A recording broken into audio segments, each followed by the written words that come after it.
فلسطین کی سرزمین جو ہے بہت مقدس سرزمین ہے، بہت مقدس. مسجد حرام کے بعد، مسجد نبوی کے بعد سب سے بڑا مقام مرتبہ مسجد اقصی کا ہے. اور بنی اسرائیل کے کئی نبی وہاں پر آئے. شام کا علاقہ ہے، مصر ہے، پورا یمن ہے وہاں پر قریب. یہ پوری اسلامی ممالک ہے. اس سے پتہ چلتا ہے کہ نبیوں کی سرزمین تھی. کیا وہاں پر پہلے سے یہودی تھے؟ نہیں، اسلامی سرزمین. تو مسجد کے اندر ہی شروع ہو جاتے ہیں ظلم زیادتی کرنا. اللہ خود منع کر رہا ہے، ان کی کتابوں میں لکھا ہوا ہے کہ ظلم زیادتی نہیں کرنا ہے. جو یہ خود کرنا چاہتے ہیں ان کی مقدس آسمانی کتابوں میں ہے کہ مقدس سرزمینوں کی حفاظت، مقدس جگہوں کے اندر دہشت گردی نہیں، مقدس جگہوں کے اندر ظلم زیادتی نہیں. جب یہ ظلم زیادتی حد سے بڑھ گئی تو یہ اقدام شروع ہوا. یہ اقدام شروع ہوا اور یہ پہلی مرتبہ نہیں ہے.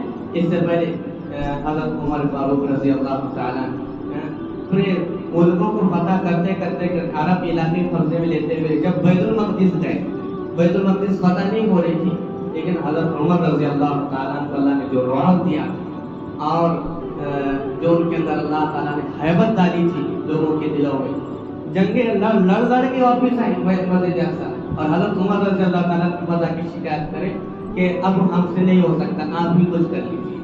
تو حضرت عمر کہے کہ چلیے میں خود آتا ہوں مسجد اقصی کو فتح کر. حضرت عمر رضی اللہ تعالیٰ خود سواری کے اوپر بیٹھے اور مسجد اقصی کی طرف روانہ ہو گئے. حضرت بلال رضی اللہ عنہ ساتھ میں تھے، کئی صحابہ، بڑے بڑے صحابہ ساتھ میں تھے حضرت عمر رضی اللہ. تو جیسے ہی وہاں کے لوگوں کو پتا چلا کہ حضرت عمر آ رہے ہیں تو بغیر جنگ کیے کہ انہوں نے خود راستہ صاف کر کے مسجد اقصی کی چابی ان کے ہاتھ میں دی کہ ہمیں معلوم ہے کہ آپ آئیں اور فتح نہیں ہو نہیں سکتا، یہ چابی آپ کے ہاتھ میں ہے. تاریخ گواہ ہے اس بات کو. اور انہوں نے کہا کہ ہماری کتابوں میں لکھا ہوا ہے کہ ایسا ایسا شخص کا ایسے سے حالت کا فلاں شخص آئے گا اور مسجد اقصی فتح ہوگا. تو وہ پوری علامات آپ کے اندر موجود ہیں، اس لیے ہم بدل جائیں کہ مسجد آپ کے پاس. چنانچہ حضرت عمر رضی اللہ تعالیٰ نے پورے مسجد کی صفائی کرا کے کئی زمانے سے وہاں پر آزاد نہیں ہوئی تھی. یہودیوں کا قبضہ کون آزاد دینے والا ہے؟ اب کون نماز پڑھنے آتا وہاں پر؟ شیر کیا کام، یہ فلاں چیز. تو کئی زمانے سے حضور پاک صلی اللہ علیہ وسلم کے انتقال کے بعد حضرت بلال بھی ساتھ میں تھے. تو حضرت عمر رضی اللہ تعالیٰ نے مسجد کی صفائی کے بعد ایک مرتبہ حضرت بلال سے کہا کہ بلال آپ نے اذان دینا چھوڑ دی، ایک مرتبہ کھڑے ہو کر زوردار اذان دیجیے. کئی سالوں سے یہاں پر اذان. حضرت بلال نے کھڑے ہو کر وہاں پر اذان دی اور اس اذان کو سن کر سب رونے لگے، دھاڑے مار مار کر. پھر بعد میں پھر یہودیوں کا قبضہ ہوا. حضرت صلاح الدین ایوبی رحمۃ اللہ علیہ نے اس کو حاصل کیا جنگ کر کے. اور یہودیوں کی تاریخ آپ پڑھے نہیں ہوں گے کے اندر پہنچ کر ان کی گہرائی کے اندر میں جب گیا تو یہ پردے کے پیچھے سب سے بڑے دشمن بن کر چھپے، یہ غدار بن کر چھپے. اس لیے میں نے ان کے ساتھ یہ ظلم زیادتی کی، صفایا کی. اور وہاں پر رہنے کے لیے یہودیوں کو جگہ دیے تھے.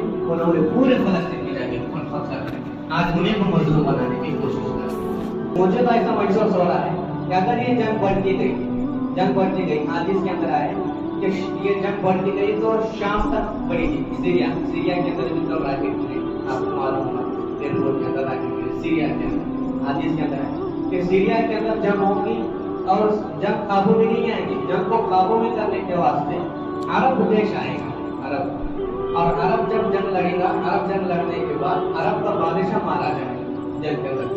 تو عرب کا بادشاہ مارا جانے کے بعد لوگوں کو اب ایک بادشاہ کی ضرورت ہوگی. جب ادھر ادھر لوگ نظریں دوڑائیں گے کوئی بادشاہ نہیں ملے گا تو اچانک اللہ تعالیٰ امام مہدی کا ظہور کریں گے آنے کا.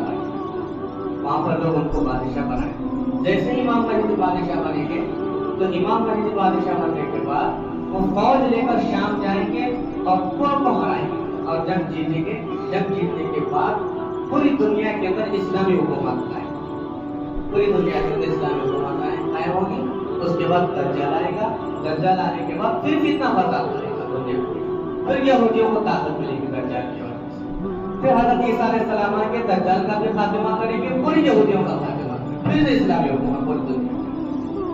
اگر حالات کی جنگ کے بڑھتے گئے تو پھر ہو سکتا ہے قیامت کی علامتیں مختلف. تو دعائیں کریں جو بھی ہے اللہ تعالیٰ یہ جو بھی حق پر ہے اللہ تعالیٰ حق کا صادق کی مدد فرمائے اور ان مظلوموں کی اللہ مدد فرمائے اور ظالم کو اللہ ہدایت دے. اگر ہدایت دے